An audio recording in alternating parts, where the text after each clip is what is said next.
Enrico Rocca è una figura veramente poco conosciuta e il professore si chiedeva perché è poco conosciuta, probabilmente per il fatto di non essere una figura chiaramente eh, definibile. Non è stato solo un traduttore, non è stato solo un giornalista, non è stato solo un germanista, ma ha fatto tante cose. Ed è un po' una caratteristica di quella che è stata verificabile in diversi membri della comunità ebraica goriziana, comunità molto piccola, però comunità molto vivace, molto mobile, che ha dato molto alla storia dell'ebraismo italiano, ma io non sono qui per parlarvi dell'ebraismo, ma per parlarvi appunto più in dettaglio e più localmente di questo vivace e poliedrica personalità che, come Stefan Zweig, ha concluso la sua vita con un suicidio.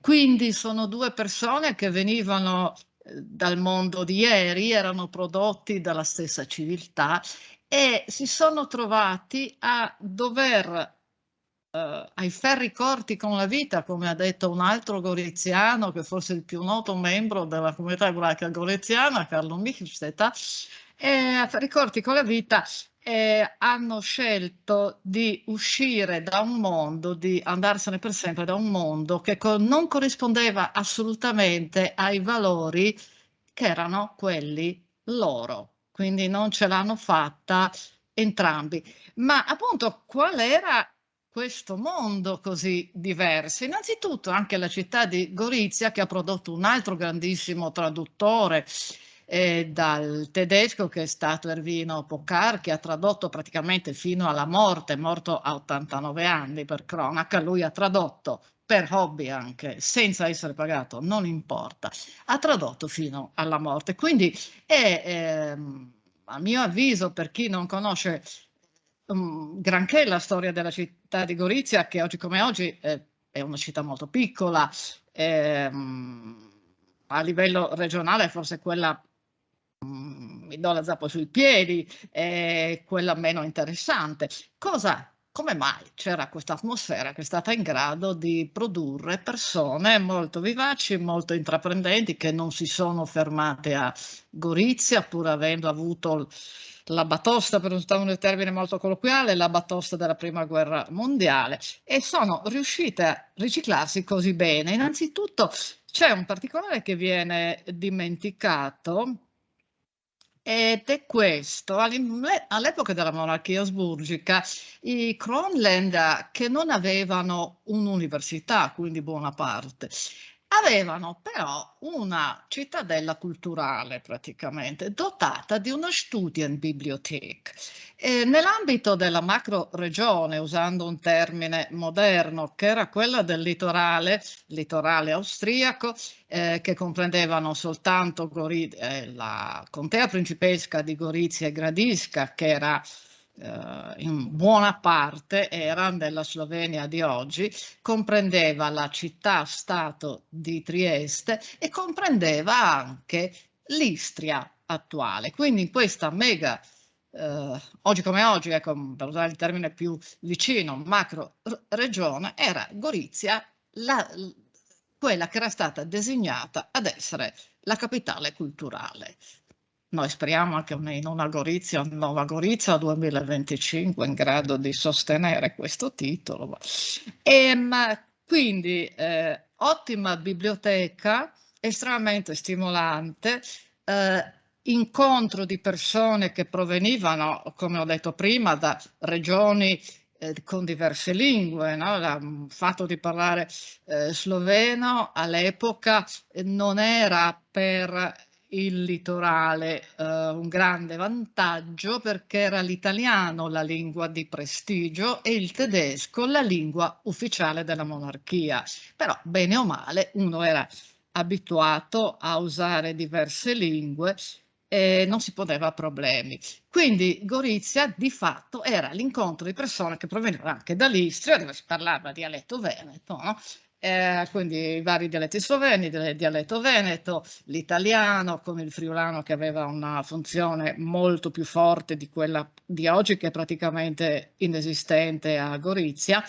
Una comunità ebraica goriziana che è stata, ripeto, sempre molto vivace, quindi un'atmosfera normalmente internazionale, no?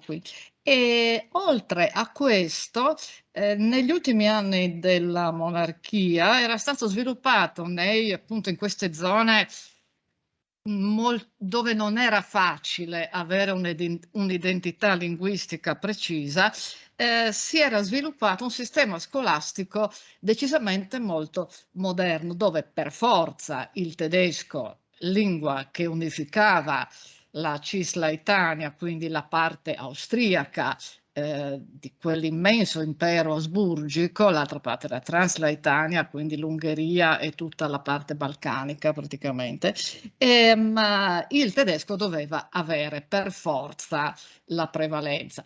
Però c'era sempre un grande riguardo, una grande attenzione per le lingue parlate sul posto, che erano appunto l'italiano e lo sloveno. Nella contea di Gorizia e Gradisca, Trieste aveva di tutto, di più ed ancora altro, essendo un porto franco brillantissimo, fino alla revoca dei diritti di Portofranco del 1892, e l'Istria aveva anche i croati, la parte interna dell'Istria è sempre stata croata, quindi questo giro di lingue notevoli che entravano nell'orario scolastico, anche se a livello molto basso, delle scuole di quel che oggi è il corso di studi, diciamo, dalla prima media in poi in Italia.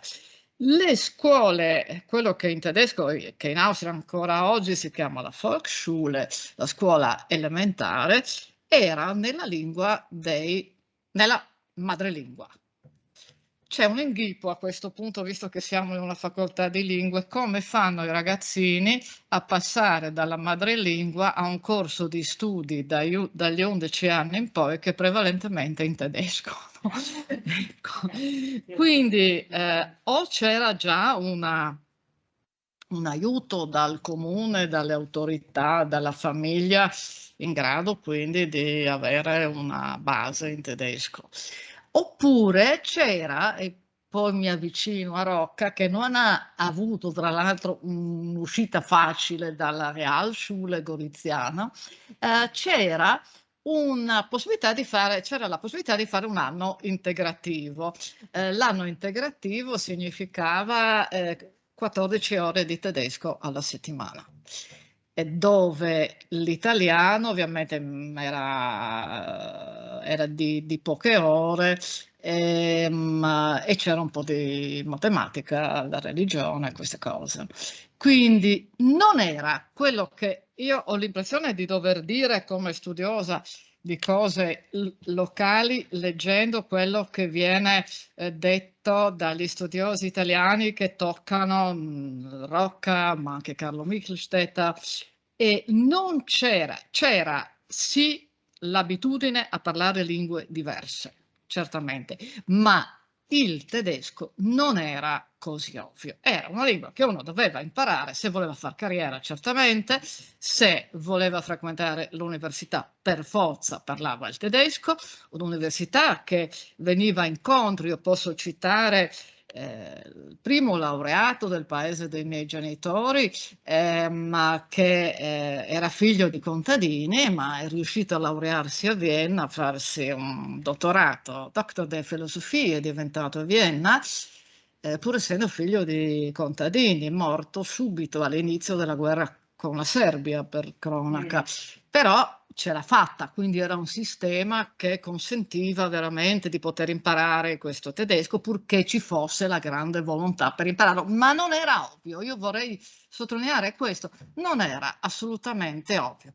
Se adesso noi andiamo al protagonista della serata, il protagonista Enrico Rocca nasce a Gorizia nel 1895 città mamma ebrea goriziana, la comunità ebraica di Gorizia era perfettamente integrata nella storia nella popolazione della città, e da papà ferrarese. C'era stata una piccola immigrazione da parte della famiglia Rocca a Gorizia, cosa che per questi tempi è completamente impensabile, ma c'era una certa tendenza a raggiungere Gorizia, che stava in Austria, appunto, probabilmente per le condizioni di lavoro che erano migliori di quelle italiane, anche a livello,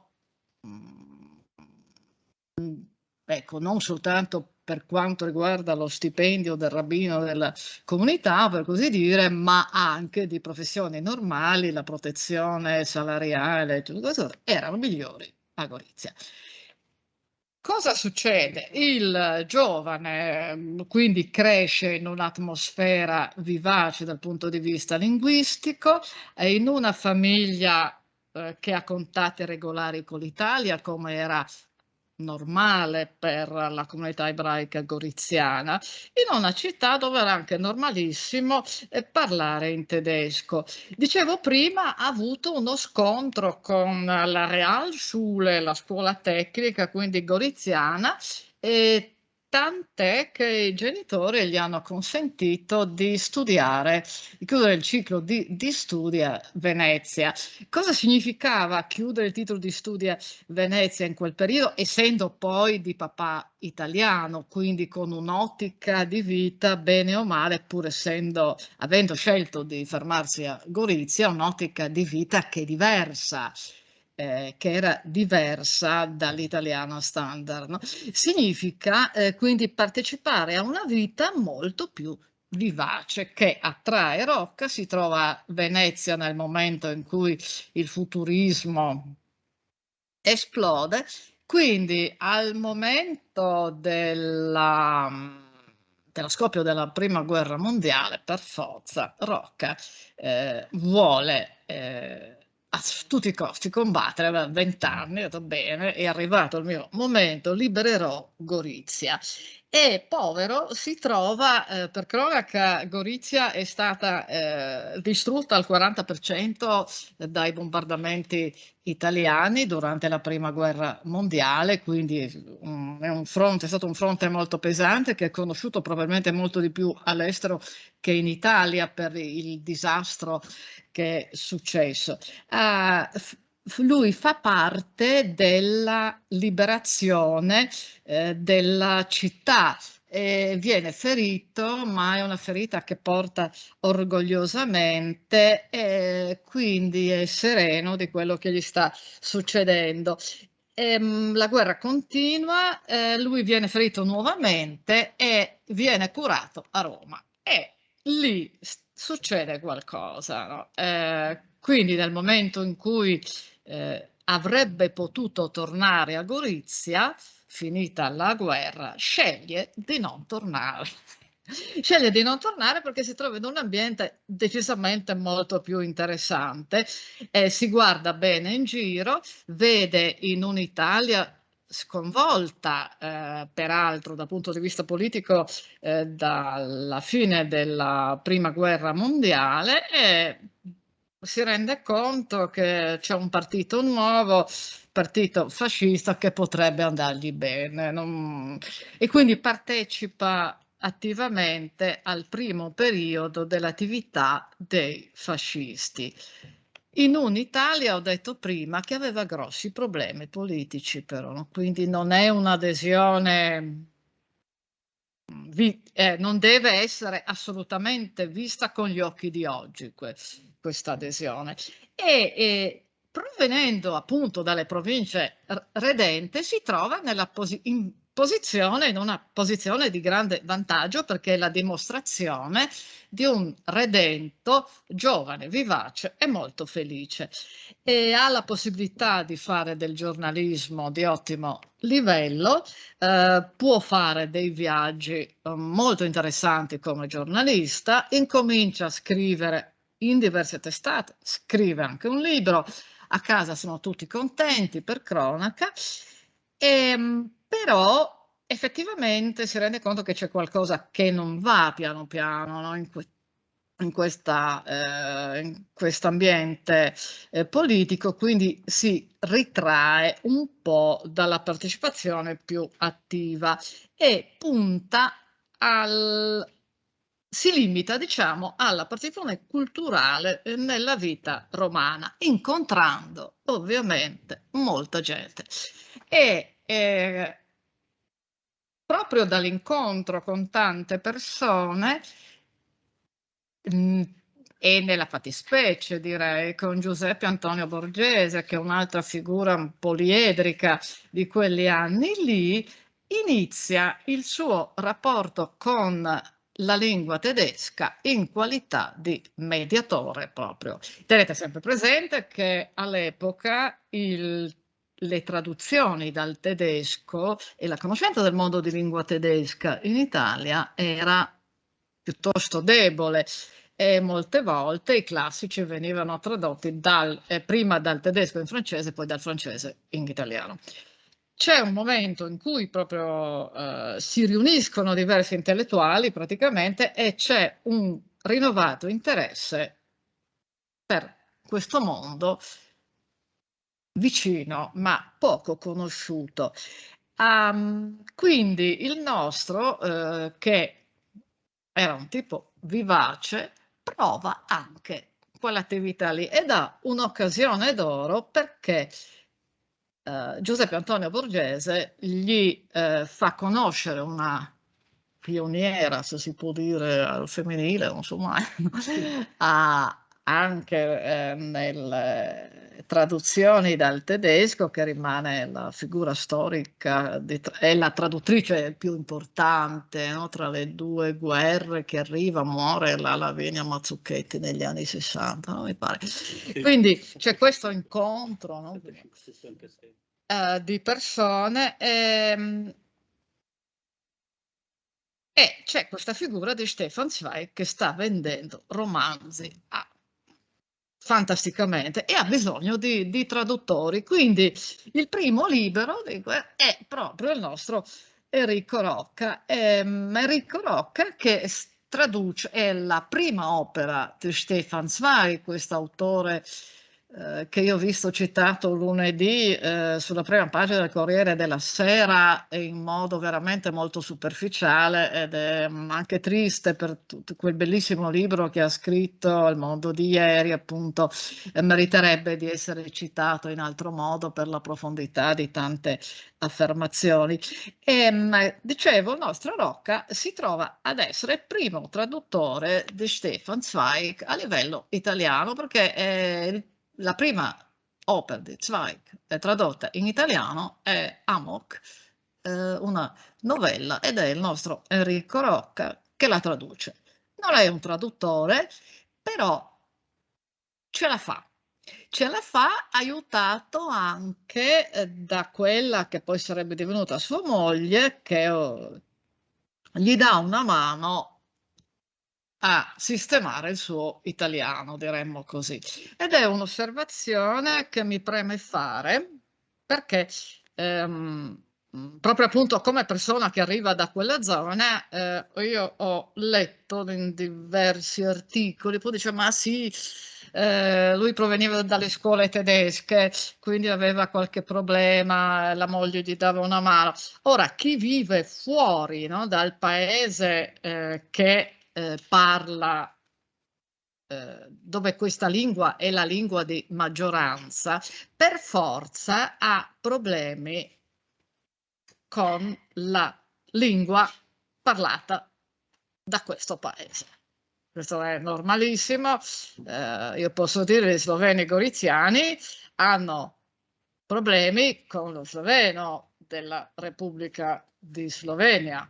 È normale, devono farsi un corso a livello avanzato per parlare abbastanza come gli altri. Quindi se teniamo presente, come ho detto prima, che l'italiano nel litorale era sì la lingua di prestigio, ma non era certamente l'unica lingua, che la convivenza tra varie lingue era normalissima, per forza il nostro Enrico Rocca ha problemi nell'italiano standard. Come per me parlare col professor Costagli è wow, il professore ha un italiano buonissimo, no? Un accento toscano, Ma non importa, no? Cioè ha un lessico molto più ampio del non è lessico vero. del lessico, io sono stata a Firenze e torno la settimana prossima, no, del lessico che posso avere io. Quindi è stato di una organizzazione, autodisciplina Rocca, che viene a mio avviso sottovalutata anche, no? Perché si rendeva conto dei propri limiti e nonostante questo ha continuato a lavorare. Il rapporto con Zweig è un rapporto estremamente positivo. C'è da dire anche questo, Stefan Zweig seguiva molto volentieri i suoi traduttori. Nella mostra che c'è stata, che si è chiusa il mese scorso alla Nationalbibliothek a Vienna, c'era per esempio l'elenco, no, di tutti i traduttori che teneva lui, era lui che teneva l'elenco dei traduttori, quindi sapeva benissimo chi era il suo traduttore in una certa lingua e coltivava regolarmente i contatti con lui. Il nostro Rocca, tenete, stavo per dimenticare, il nostro Rocca ha tradotto una parte delle opere, buona parte delle opere di Zweig sul mercato italiano sono state tradotte dalla Lavinia Mazzucchetti, di cui parlavo prima. E stavo per dimenticare, dicevo prima, il fatto che Zweig era tra le due guerre l'autore di lingua tedesca più tradotto sul mercato italiano, quindi quello che aveva il maggior successo sul mercato italiano. Permettetemi a questo punto una citazione che è abbastanza personale, anche la notizia di questo fatto proviene da un'opera, da un lavoro fondamentale per tutti coloro che vogliono approfondire la situazione culturale tra Italia e Germania tra il 33 e il 45, e cioè il lavoro di uno studioso tedesco che ci ha lasciato il 21 settembre dello scorso anno, dottor Klaus Vogt, che ha scritto 2 volumi da 600 pagine l'uno che si occupano di qualsiasi aspetto anche della tiratura delle opere tradotte in italiano, volume che in tedesco si chiama Zuflucht auf Widerruf, ha in italiano un bellissimo titolo, per voi che studiate lingua, un bellissimo titolo che è Il rifugio precario, no? Quindi è un volume che, sono 2 volumi, pardon, è un'opera che certamente è indispensabile per uno che voglia capire l'ambiente di quegli anni così diverso dal nostro e capire anche come mai in un'Italia fascista Stefan Zweig fino al 1935 fosse accolto a braccia aperte nelle manifestazioni culturali, addirittura ha persino scritto a Mussolini, ma non voglio entrare in particolari, ecco. Quindi se usciamo dal cliché che dice, oh mio Dio, i fascisti hanno fatto fuori gli ebrei, non so, per essere molto proprio radicale come cliché, fino al 1935 ci troviamo con Enrico Rocca, giornalista, mediatore culturale, ha scritto su diverse riviste di cultura tedesca principalmente, c'è Stefan Zweig che viene in Italia più che volentieri, partecipa a manifestazioni, viene intervistato da Rocca, scrive a Mussolini, Mussolini lo accoglie bene e dopo il 1935 tutta questa situazione cambia perché c'è un avvicinamento dell'Italia fascista alla Germania nazista. Quindi stiamo questo sodalizio che era ormai diventato un'amicizia, infatti passano tra Zweig e Rocca, infatti passano dal lei al tu, cosa che in questi anni in Italia è diventata ormai inflazionata, ma basta che si passi il confine sia in Slovenia sia in Austria, l'uso del lei è molto più radicato, figuriamoci negli anni 30, no? Quindi se uno dava del tu veramente aveva un feeling molto buono con l'altra persona. Quindi una buonissima atmosfera in cui Rocca riesce persino, su suggerimento molto intenso di Stefan Zweig, a mettere assieme quella che sarebbe potuta diventare una storia della letteratura tedesca, per cronaca tranquillamente scaricabile oggi da internet. Questa storia che ha un valore particolare perché storia incompiuta proprio per il fatto che Rocca aveva tanti interessi e che la situazione politica appunto dal 1985 in poi stava cambiando, rimane però una storia estremamente importante per lo sviluppo, la ricezione della letteratura dai paesi di lingua tedesca, perché Rocca è il primo che dice, signori, calma, l'Austria è una cosa e la Germania è un'altra. E io posso dire, avendo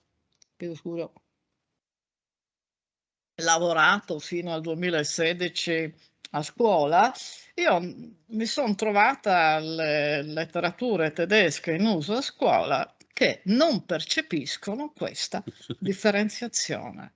Quindi è una cosa abbastanza spaventosa, tant'è che io mi trovo a dire ai miei allievi, ma guarda che non è così. Se uno di madrelingua tedesca legge Deutsche Literatur, dice questa è la letteratura della Germania. E così i miei allievi mi guardavano, ma questa cosa dice? Ci racconta sempre cose che gli altri non ci dicono.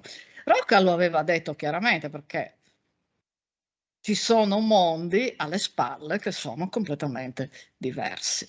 Quindi una letteratura incompiuta che è stata, che deriva da una serie di articoli, infatti è molto vivace come prosa, da una serie di articoli che lui regolarmente scriveva su questo argomento, letteratura che è stata poi pubblicata per interesse di amici, aggiungendo saggi scritti in seguito. È famosissimo ed è bellissimo quello che ha scritto alla morte di Stefan Zweig, che quindi è avvenuto nel 1942. Quindi tutto questo sta in una in un blocco che oggi si chiama Letteratura tedesca di Enrico Rocca, che è di più di 600 pagine, quindi per dare un'idea anche della vivacità intellettuale di questo giornalista, che non fa solo il giornalista, fa anche il traduttore, fa anche il letterato. E purtroppo, appunto con l'incoraggiamento, vorrei sottolineare questa cosa, con l'incoraggiamento regolare di Stefan Zweig, che quindi non si occupa soltanto della bontà delle traduzioni, di cui nel caso di Rocca perlomeno è sicurissimo, ma rendendosi conto della persona, del carattere della persona che va davanti, della preparazione culturale, lo stimola a scrivere qualcosa che rimanga nel corso del tempo. Vorrei anche sottolineare questo, cioè che Stefan Zweig a Salisburgo aveva scelto innanzitutto dopo la prima guerra mondiale di vivere a Salisburgo in una bellissima villa che, se vi piace Salisburgo, è in cima al Kapuzinerberg e quindi con un panorama sulla città che è splendido. Salisburgo che in quegli anni stava diventando la città del dal 1921 in poi Salisburgo è sede del Festival di Salisburgo, quindi un'operazione culturale notevole, cui Zweig ha dato certamente il suo contributo.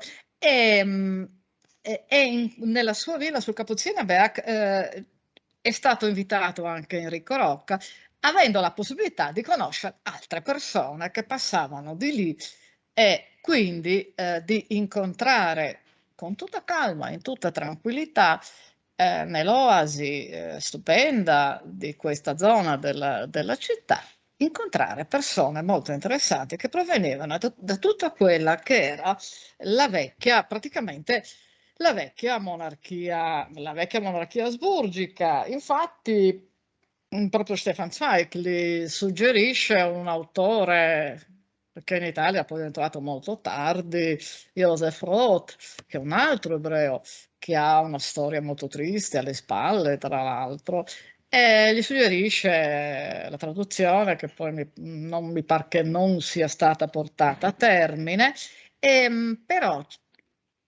lo fa perlomeno conoscere tramite Enrico Rocca. Quindi è lui che importa in Italia un'altra figura molto particolare della letteratura austriaca post caduta della monarchia, no? E che merita certamente di essere letto e ricordato, ed è stato tradotto appunto solo dopo la seconda guerra mondiale, quindi è arrivato molto tardi in Italia Joseph Roth, nonostante i tentativi del povero Rocca. Povero Rocca perché stanno per arrivare le leggi razziali.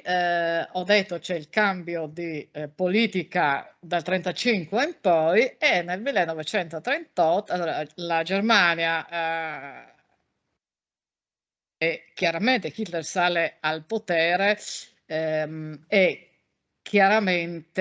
si esprime chiaramente a riguardo degli ebrei, tant'è che Stefan Zweig abbandona Salisburgo già nel 1934. Salisburgo è al confine con la Germania. L'Austria aveva un momento politico pauroso, di disordini paurosi, e dalla Baviera a Salisburgo i nazisti entravano tranquillamente, tanto più che a livello linguistico erano difficilmente riconoscibili e potevano quindi organizzare tutto quello che serviva per destabilizzare la situazione della città. Quindi Stefan Zweig se ne va. E se ne va per tempo, perché appunto nel momento in cui l'Austria diventa parte della Germania con l'Anschluss del 15 marzo 1938, la situazione sarebbe stata catastrofica, perché i suoi libri rientrano nell'ambito di quelli bruciati, come ecco, per la pittura si era detto arte degenerata, per la letteratura non c'è un termine simile, però non è certamente piacevole vedersi bruciare quello che si è prodotto. No? In Italia le leggi razziali arrivano di sorpresa nel 1938 e il nostro Enrico Rocca, che come adesso Stefan Zweig non era mai stato un ebreo osservante, o perlomeno non aveva assolutamente sentito l'ebraismo come identità prevalente, si ritrova ad essere escluso. Le leggi razziali italiane arrivano improvvisamente, quindi sono molto pesanti, e sono molto pesanti a livello di esclusione proprio totale dalla vita quotidiana di quei pochi, perché anche all'epoca gli ebrei, tenendo presente anche le colonie italiane, non raggiungevano 45.000 persone, no? Quindi purtroppo erano molto colte, tante di queste persone erano molto colte, quindi anche il fatto di eliminarli dalla vita è un po' quello che è successo in maniera molto meno pesante nelle province redente per gli alloglotti. Mio nonno aveva solo questo cognome non italiano, ma se uno non si adeguava veniva eliminato. Ci sono altre storie tristi che vengono dal confine orientale che hanno peso anche sulla vita di oggi, proprio per una politica molto pesante. Le leggi razziali sono andate ben oltre. Il nostro però, e qui le posso dare uno uno scoop per quanto riguarda gli studi su Enrico Rocca. Rocca è stato veramente discriminato assieme ai genitori, no? C'è il certificato di discriminazione, è stato lasciato dalla la figliola, lo ha portato alla sinagoga di Gorizia, no? Quindi la discriminazione cos'era?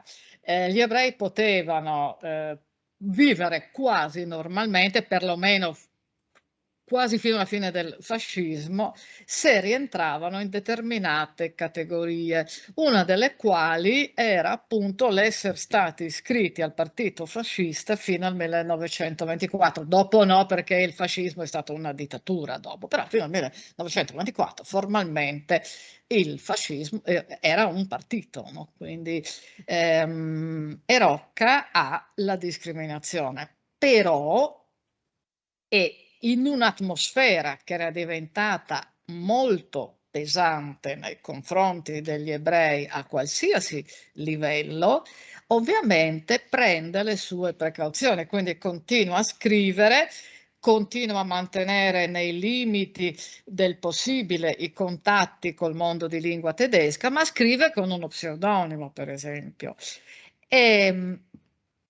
Quindi è un'attività rallentata, anche se il regime si avvicina come non mai alla Germania nazista e quindi anche alla cultura tedesca che non è quella di Stefan Zweig, non è quella di Enrico Rocca, ma è quella che vuole il nazismo, no? La nuova Germania che vuole un mondo, un nuovo ordine, semplicemente dove anche la cultura avrà un altro aspetto. Cosa porta tutto questo in questi poveri protagonisti di questa serata che sono di origine ebraica, bene o male, no? Ed erano abituati a vivere in un mondo in cui l'ebraismo non era alcuna, non dava problemi, no? Anzi, era una marcia in più, praticamente sia nel caso di Rocca, l'apertura mentale notevole, nel caso di Stefan Zweig, una famiglia molto agiata che aveva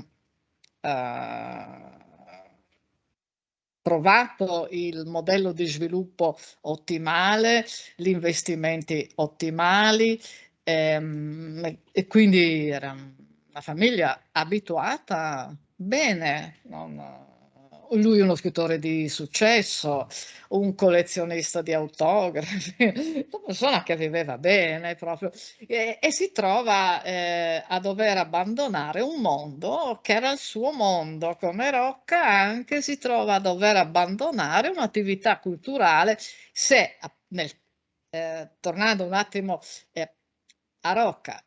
Rocca si era riciclato, potremmo dire, molto bene dopo la prima guerra mondiale e Zweig aveva rielaborato attraverso le sue opere anche il crollo della monarchia asburgica, un crollo che per l'Austria di quegli anni è stato deleterio perché appunto poi è finita, è caduta nelle mani della Germania, non poteva fare altro. Quindi persone che erano abituate a vivere bene, a vivere senza problemi, che si erano risistemate, si ritrovano. Zweig cerca una patria nuova, cosa non ovvia perché il permesso di soggiorno, Zweig ha fatto dei bellissimi viaggi culturali a livello di tournée letterarie, conferenze, però il permesso di soggiorno per vivere in un paese ci deve essere, no? Non è così ovvio farlo nemmeno oggi, men che meno quella volta, quindi Stefan Zweig finisce in un esilio dorato in Brasile perché è il Brasile che gli dà il permesso di soggiorno illimitato.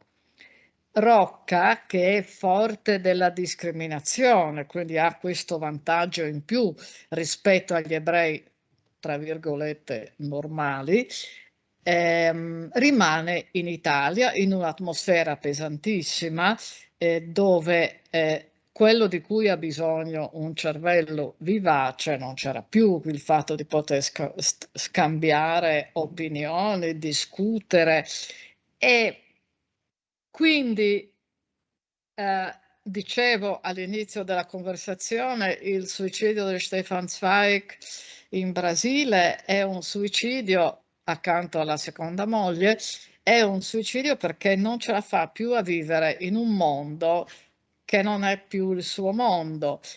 Alla notizia del suicidio, chiaramente Rocca è profondamente colpito ed è bellissimo, appunto, scaricabile senza problemi da internet, il capitolo dedicato a questo tema della letteratura tedesca di Rock, perché è una riflessione proprio su questo amico, perché era un suo amico, non era il datore di lavoro che doveva tradurre, no? Ma era una persona che sentiva molto vicina, con cui scambiava opinioni, non scambiava solo libri da tradurre, voglio dire questo in questa breve chiacchierata. Il suicidio di Zweig lo tocca molto profondamente.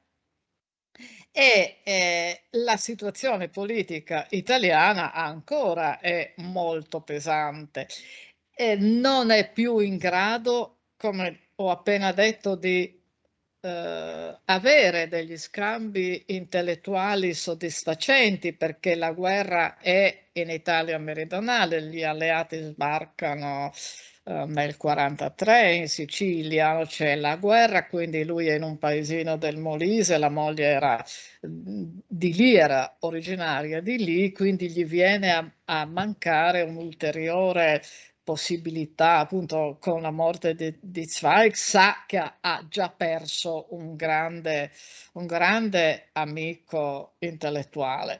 Lo ha perso, non ne ha lì in zona, la vita diventa sempre più triste. Nonostante il fatto di aver un intelletto brillante, quindi di cercare di riorganizzarsi in qualche modo, ma non ce la fa, non è paragonabile agli scambi che era abituato a avere tra i traduttori, appunto, di lingua tedesca, i letterati tedeschi, è crollato quel mondo lì. Nel momento in cui gli alleati arrivano a Roma, Rocca riesce a tornare nella capitale perché già prima era stato contattato, appunto avendo molte conoscenze, era stato contattato per lavorare con gli alleati a Napoli e quindi raggiunge Roma e torna a fare il giornalista, che era il suo lavoro, in fin dei conti, per quanto abbia tradotto 4 opere di Stefan Zweig, abbia tenuto con lui un ottimo rapporto. Era il giornalismo la sua vocazione. Purtroppo in questo momento, che poteva essere un momento sereno di ritorno alla vita nell'Italia che ormai aveva alle spalle il periodo peggiore, chi si era sistemato, pardon, nel suo appartamento trova delle sue carte in cui ci sono comunicazioni di Mussolini. Dicevo prima, appunto, lui era stato membro del partito della prima ora, veniva dalle province redente, quindi una figura da evidenziare, no, nell'ambito del partito, che dimostrava come le province redente fossero felici di essere diventate italiane, era una manipolazione delle masse, no? Ma quindi chiaramente lui aveva conosciuto Mussolini in quel periodo lì e purtroppo questa cosa nella Roma liberata del luglio del 44 non era proprio così ottimale, era però inevitabile perché prima o poi sarebbe uscita questa cosa. E purtroppo il nostro non era molto in forma, no? E quindi è stato un colpo estremamente pesante quello di sentirsi dare del fascista. Tant'è che anche lui, come Stefan Zweig, probabilmente deluso paurosamente dall'essere stato eliminato nuovamente dalla professione, che era la sua vocazione, per un qualcosa che si riferiva a un passato lontano, che non esisteva più, tra l'altro, no? E lui cede e, come Stefan Zweig, si uccide. E in modo completamente diverso e decisamente molto più brutale, si butta dal suo terrazzo. In una via che è abbastanza centrale, anche io sono andata a vedere dov'è questa via, no? Quindi una scelta, se Zweig si è avvelenato assieme alla moglie a Petropolis, una cittadina serena, tranquilla, pare anche bella dal punto di vista naturalistico, quindi nella quiete della sua casa, che è una scelta anche questa, no? Si suicida scegliendo evidentemente dove, Enrico Rocca è arrivato a un suicidio molto pesante, quindi di scaraventarsi dal balcone di casa sua, non in una viuzza secondaria della periferia romana, ma una via abbastanza centrale a Roma, abbastanza grande, non volendo più, quindi non riuscendo più a venire a patti con un mondo che non è più il suo mondo e basta. Quindi queste due figure, per questo io ho detto, è un'amicizia del mondo di ieri, perché si sono concluse quando si è concluso il mondo di ieri. Posso sempre consigliare di leggere il libro di Stefan Zweig, che è ripeto, un bellissimo libro, poco conosciuto, citato solo in parte, e meglio in tedesco perché qui io cito e quindi devo leggere Enrico Rocca, che della prosa di Zweig dice, pur essendo Rocca appunto abituato al tedesco, la prosa di Zweig ha un'eleganza e morbidità inglese e una trasparenza e solarità meridionale. Le guglie gotiche, come lui aveva descritto prima, la lingua tedesca molto puntuta, molto precisa, queste guglie gotiche diventano romaniche, no? Quindi è un libro che vale la pena di essere letto in tedesco, chi può, ed è uno stimolo per il futuro di voi che siete qua presenti, per il futuro vostro, perché anche la sua lingua è una bellissima lingua, a mio parere anche, no? Ed è la lingua del mondo di ieri, con un lessico che rimanda in una dimensione che non è quella dell'Austria di oggi, ma è dell'Austria di ieri, che è una dimensione anche bella, che è la dimensione che mi ha trasmesso la mia nonna, che era nata sì a Capriva del Friuli, ma era in Austria, no? Quindi era il mondo di ieri. Grazie. Bene, grazie lo diciamo noi a Orietta Altieri per questo direi bellissimo, approfondito, toccante, chi più ne ha più ne metta, ritratto non soltanto di due persone, soprattutto di Rocca, perché Stefan Zweig, insomma, poi lo conosciamo, ma Rocca magari non abbastanza, che ci dà veramente la misura di un'epoca, no? In tutte le sue contraddizioni anche, che è un'epoca davvero difficile da comprendere e di fronte alla quale si devono abbandonare ogni tanto alcuni schematismi, appunto. Io faccio solo un piccolo riferimento così per capire anche meglio il contesto. Io ho incrociato il nome di Rocca occupandomi della ricezione di un altro scrittore ebraico nel contesto del fascismo, e che scrittore, Franz Kafka. Rocca dedica uno dei primi interventi già nel 1930, se non sbaglio, alla scrittura di Kafka, analizzando la scrittura di Kafka proprio dal punto di vista dell'aspetto religioso di Kafka. Quanto c'è di ebraico nella cultura di Kafka e quanto c'è invece di una religione che lui definisce una religione universale, quindi dove l'aspetto dell'ebraismo probabilmente parla anche di sé, forse. Mi è venuta un po' questa idea sentendo quello che è stato detto sull'appartenenza di Rocca all'identità ebraica. Forse anche lui si chiede, leggendo Kafka, che cosa significa appunto essere questa appartenenza ebraica.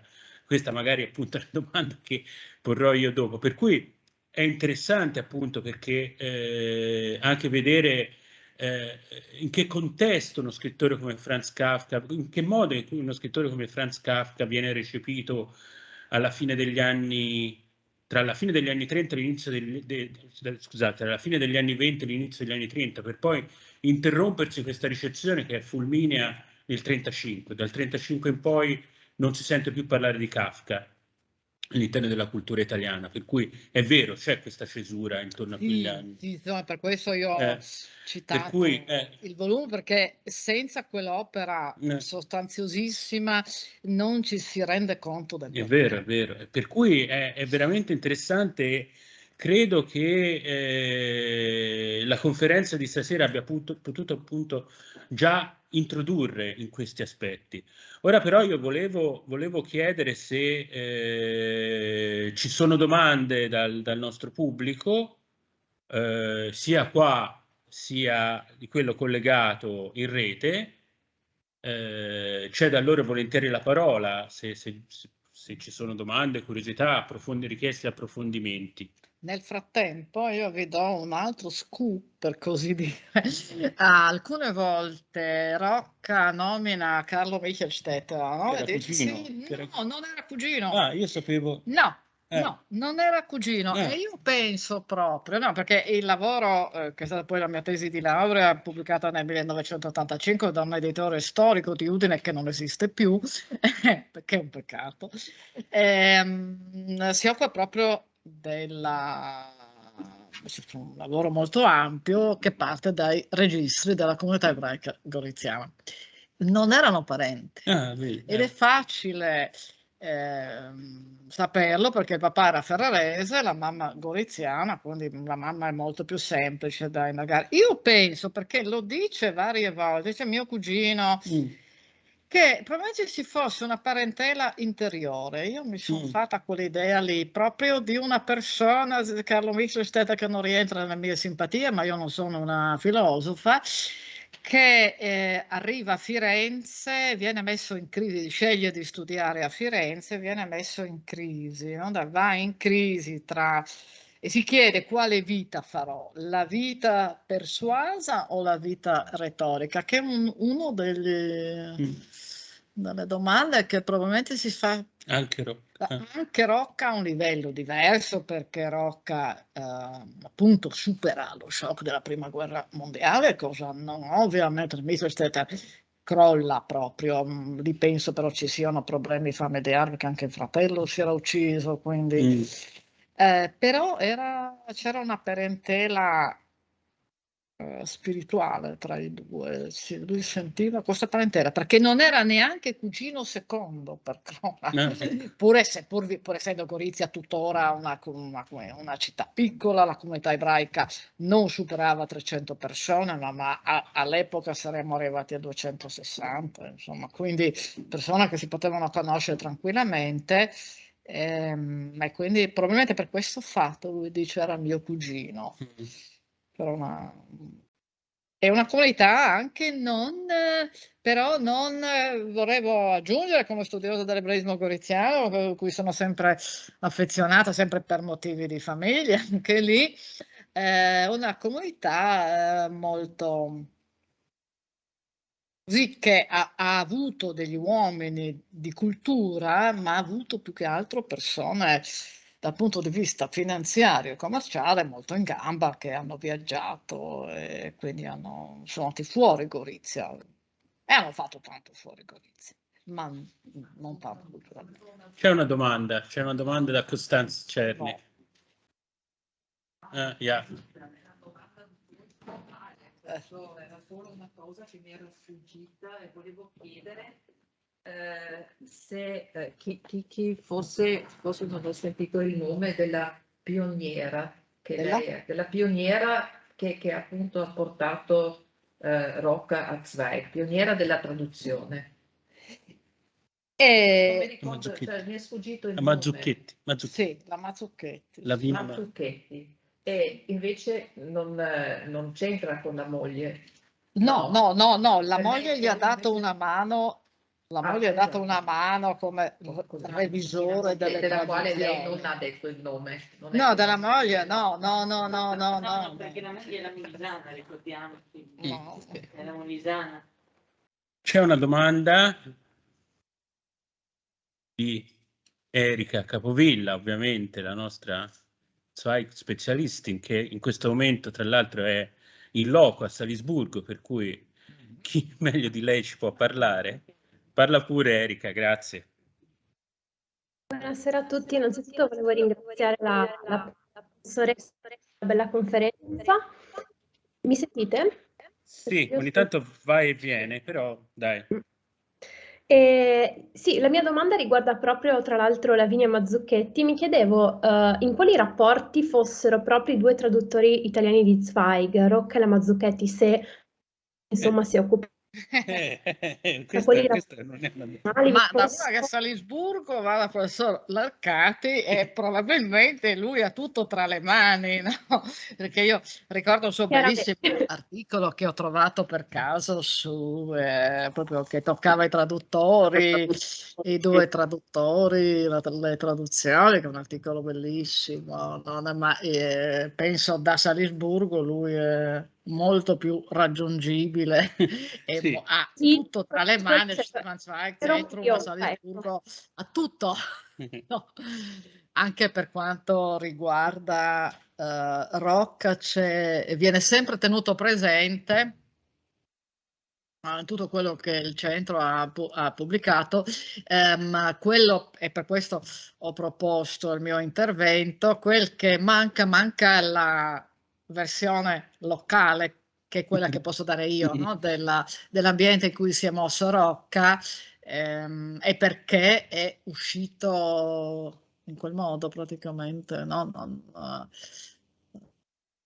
Quindi se posso aggiungere qualcosa, la domanda è molto interessante, perché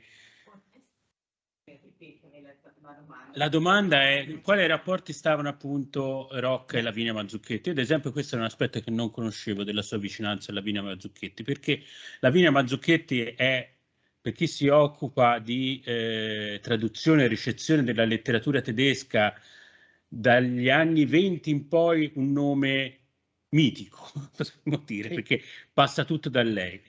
Lavinia Mazzucchetti però è antifascista. E antifascista è una delle dichiaratamente antifascista. È una delle pochissime. Si dice che appunto che non abbia ottenuto la cattedra universitaria proprio per cui anche qui vedete non è una domanda banale chiedere, anzi assolutamente, come invece nascono questi rapporti tra persone che politicamente si vedono su barricate opposte, e Rocca sicuramente sapeva qual era il pensiero di Lavinia Mazzucchetti. Certamente, sì. Sicuramente non gli erano sfuggiti questi particolari.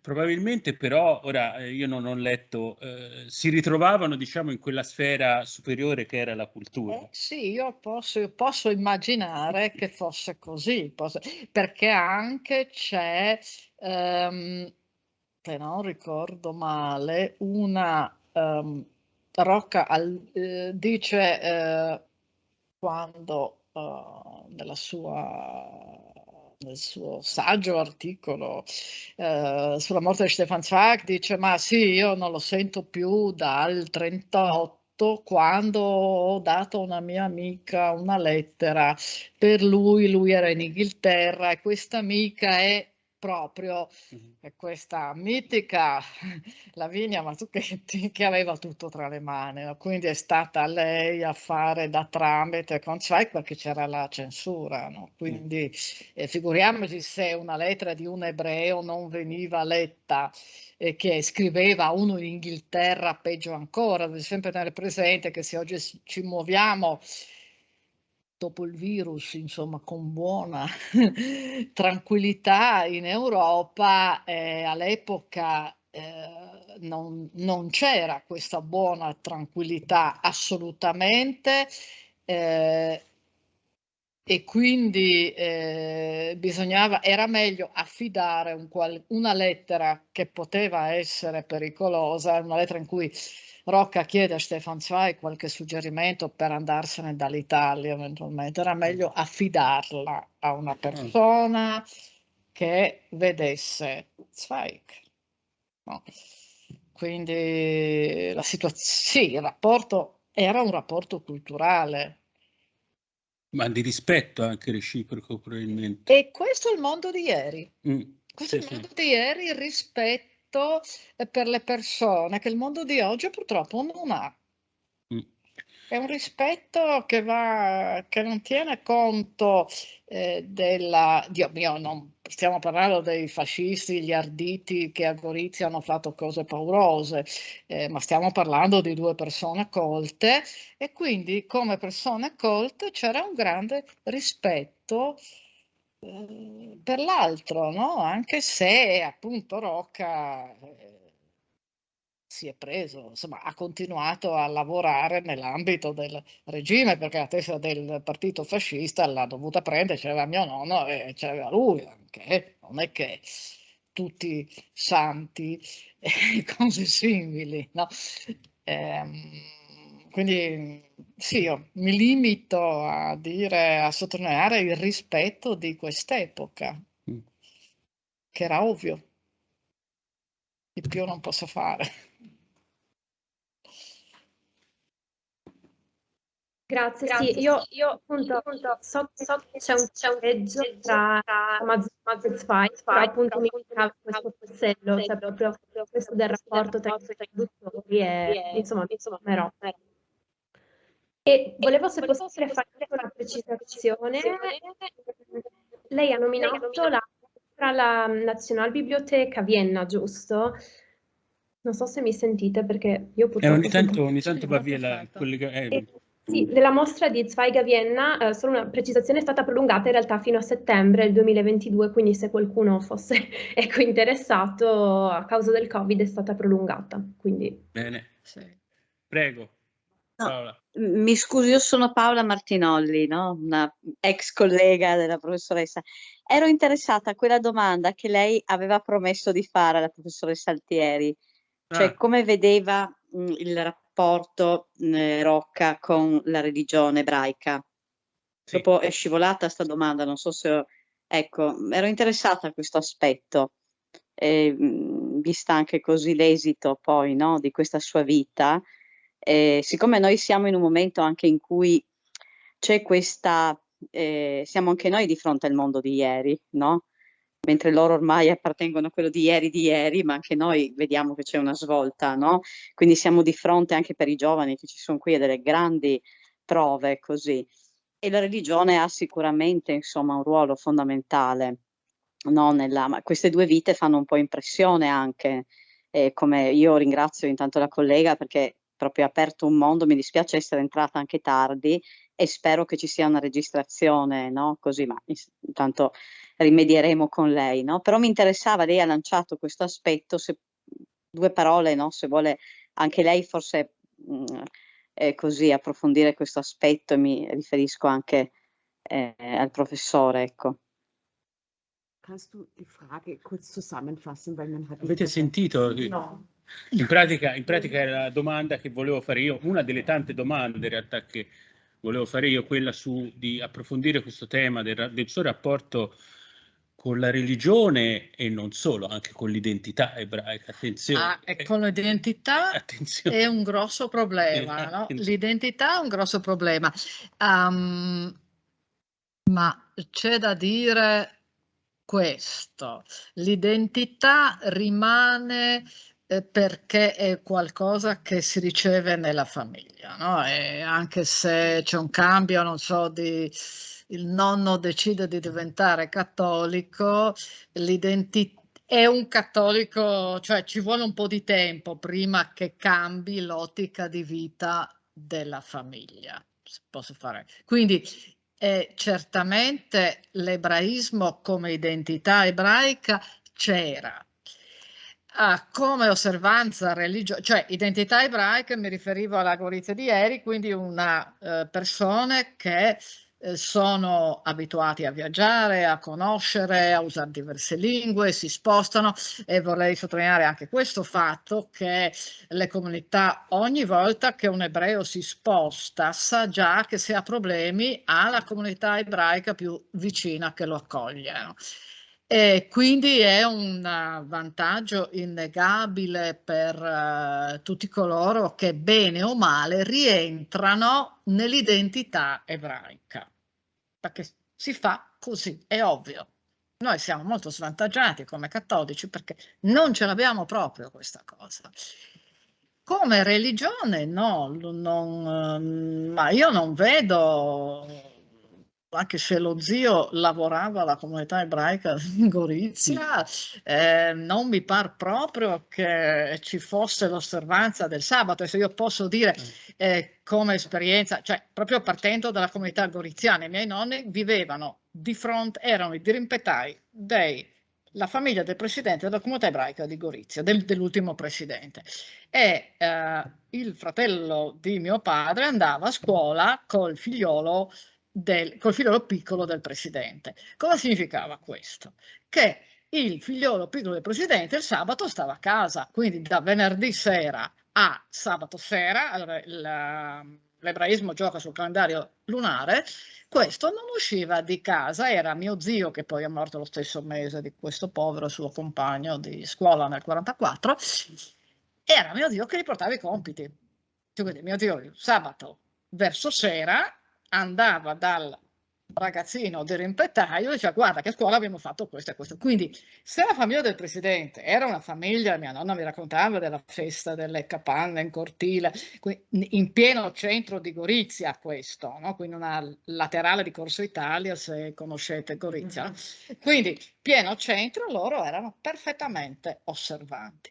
Non c'è niente in tutto quello che noi possiamo avere ancora oggi di Enrico Rocca che faccia pensare, uscito dal bar mitzvah, quindi da quella che è la cresima nostra, a qualcosa che di religioso, di profondamente religioso, quindi l'osservanza del sabato è la prima cosa. Chi è effettivamente religioso, e per questo l'esempio biografico, tra virgolette, il sabato non si muove di casa, chiuso, non accende la luce, fa da mangiare il giorno prima, non ha tutta una vita, uno scandire della vita che è diverso. Non mi pare che il nostro, che ha lasciato Gorizia senza problemi da ragazzino, praticamente perché ha concluso il ciclo di studi a Venezia, non mi pare proprio che si sia posto il problema del sabato, di entrare nella comunità veneziana. Venezia è una comunità ebraica storica, insomma, è di importanza notevole, no? Ma non ci sono non c'è questo bisogno di incontrare la comunità di questo, no, non l'ho mai avuto. C'è una domanda ancora? Allora, venga. Allora, qui con Enrico Rocca si pone questo problema. Noi stiamo trattando con una nostra docente anche la comunità turca, e quindi lei dice una scrittrice della comunità turca che si chiama Emine Öztürk. Lei, pur non essendo molto conosciuta, dice che ha ottenuto un'altra identità, l'identità turca ormai si è persa. Si può dire anche questo per Enrico Rocca, che ha perso l'identità ebraica? Non mi è chiaro. Cioè Enrico Rocca ha perso totalmente l'identità ebraica, cioè non ne parla. No, l'identità non è facile dire, ho cercato di dire prima, no? L'identità ebraica è quella con cui uno vede il mondo, no? Non è che non coincide con la religione. Quindi può essere benissimo una persona non osservante, che però si muove in qualche modo con un'identità che è diversa da quella di un cattolico, con un'abitudine, con abitudini diverse, che possono essere per esempio l'importanza della cultura, l'importanza molto forte della cultura che di solito è presente negli ebrei, ma un atteggiamento di vita che è diverso. In alcune cose poi gioca sempre il carattere delle persone, no? Non è, poi c'è chi digerisce queste, c'è chi riesce a rielaborare il fatto di essere una minoranza in una società di maggioranza, sempre in una società di maggioranza, no? Eccezione fatta Israele, gli Stati Uniti che ospitano anche il maggior numero di ebrei al mondo praticamente. Per il resto gli ebrei sono sempre una minoranza, quindi anche è una capacità caratteriale quella di vedersi, non so come dire neanche, di sapere di non essere in maggioranza, ecco, no, senza fare, però appunto gioca il carattere, no? Se Kafka arriva, per esempio Kafka vive in un mondo completamente diverso dove non è solo ebreo che sta in una società, pardon, è un ebreo, quindi fa parte di una minoranza, ma è anche un parlante di madrelingua tedesca in una società dove la maggioranza non è tedesca, bene o male, anche se Praga è la più vecchia università sul suolo diciamo, di lingua tedesca, anche il nome Kafka è un nome slavo, non è certamente tedesco, quindi deve venire a patti con essere la minoranza in tanti posti, no? La minoranza linguistica, perché fuori Praga era meglio non parlare in tedesco, no? Lo slovacco è molto il ceco, pardon,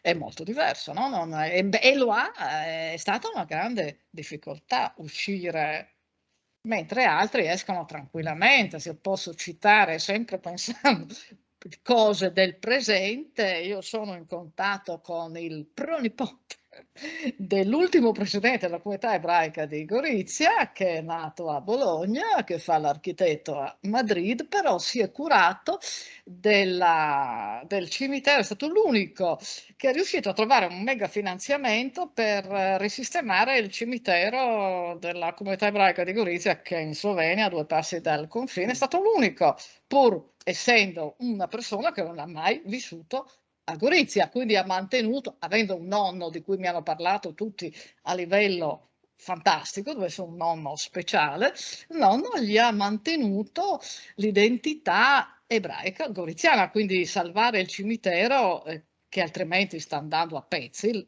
letteralmente salvare il cimitero significava avere la capacità di trovare i finanziamenti che è riuscito a trovare per rimettere insieme a questa cosa, quindi è un esempio di oggi di uno che mantiene la sua identità, che è importantissimo peraltro, pur vivendo a Madrid, e ha avuto anche, ha commentato favorevolmente il post che ho messo su LinkedIn, ecco, per esempio, lui sa che adesso io sono qua, quindi manteniamo questa identità viva.